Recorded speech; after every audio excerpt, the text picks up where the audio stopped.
you find out that the dude is, living in the basement, and it's like, that's the only thing. That's the only fake part is like you have a lot of people that be putting on fronts and acting like they doing more than they really are, which don't make no sense to me because it's like, if I get on the internet and say, yeah, man, I got a Wraith and you know what I'm saying? I go to Belize, nigga, and all of this shit. When I turn off the camera, I'm gonna be depressed. Yeah. Cause I just told everybody I had a Wraith. You feel what I'm saying? Now I gotta get off the camera and go drive a freaking Geo Metro and shit. You feel what I'm saying? But you know what though? It seemed like, well, maybe people can get away with it when they just a participant on the panel.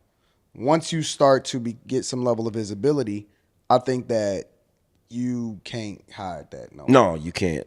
You can't. You can't hide it. Like eventually everybody, I done seen people get exposed, just regular people that's don't even really have a channel like that. People be battling, going at each other or whatever and creating factions and clicking up and all of that other type of stuff. The internet in a lot of ways for me is like high school. Yeah, it is. Very much it's like high school. Except for, no, it really is just like high school. So that's really weird. What do you think about, I've seen a lot of people hook up, like get in relationships,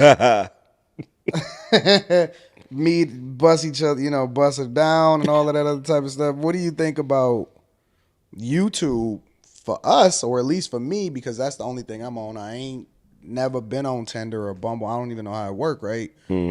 What do you think about YouTube kind of becoming like a hookup thing for a lot of people in relationships? I think it's weird. Do you? Yeah, because it's weird. Like, I'm not gonna stop nobody from hooking up or no shit like that. But if they break up, if they met on YouTube, they gonna break up on YouTube. You feel what I'm saying? So if they break up, everybody gonna know it. They gonna be talking about it like, yo, did you hear about? I mean, just look, it's dudes that form alliances and they break up on YouTube. That is so true, bro. They break up on YouTube and then they beefing publicly and everything. Have it out, and then everybody, then the audience members be acting like kids that got divorced parents and shit. You know what though? It's people that. All right, now I gotta ask you this, because along that same vein, right? Because of the whole relationship thing, right? Mm-hmm. What do you think about people that develop friendships as a result of YouTube, but they never actually interact with each other, or they never will interact with each other in real life?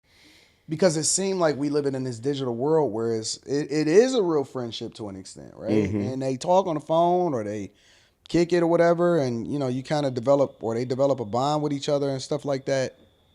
But they'll never see each other in real life. It's weird. It is weird, bro. It's weird because, eventually you kind of got to see each other face to face, in my opinion, eventually. Yeah.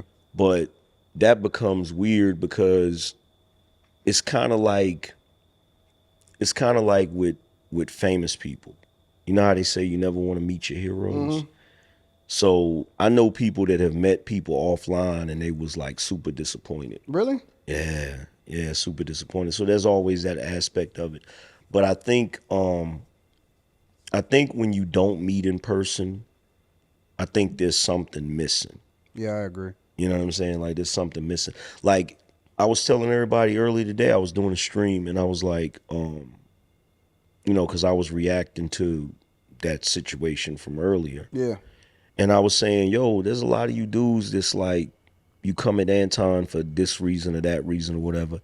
And I'm like, yo, I've met the man in person. Like, really, he has a more humble energy than boastful energy. Yeah. You feel what I'm saying? So it's like, there's something that's being left out when the relationship is just strictly digital. And I think that if people actually met each other in person, to be truthfully honest, I think people would be a hell of a lot more respectful to each other. The interesting thing about that, though, AM, is that since I've been on the internet, I done always been available in real life. Like, I done always did meetups, come in a different people's city, announced it, even when I had publicly built the restaurant, took them through the process, I'm like, yo, opening day, or I'm going to be up at the restaurant, come meet me, come see me or whatever. I've never one time, and all of the time that I done been online and all of the time that I done been visible, had any smoke from anybody. Yeah. Not one person. Airport, Detroit, you see me at the game. Yeah.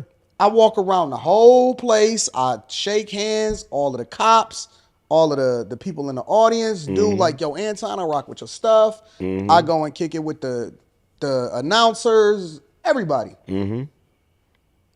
No smoke, ever.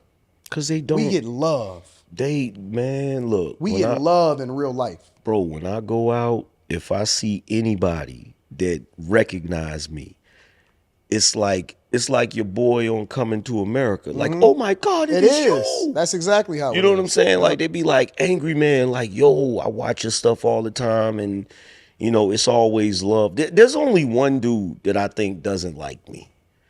And it's funny because he works at Target.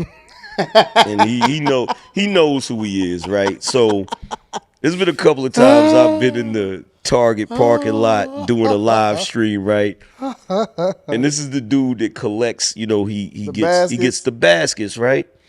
So whenever I be doing a live stream, he just be watching me. You might have to watch him, man. Yeah, I'll be watching him, but I don't really go to that Target no more.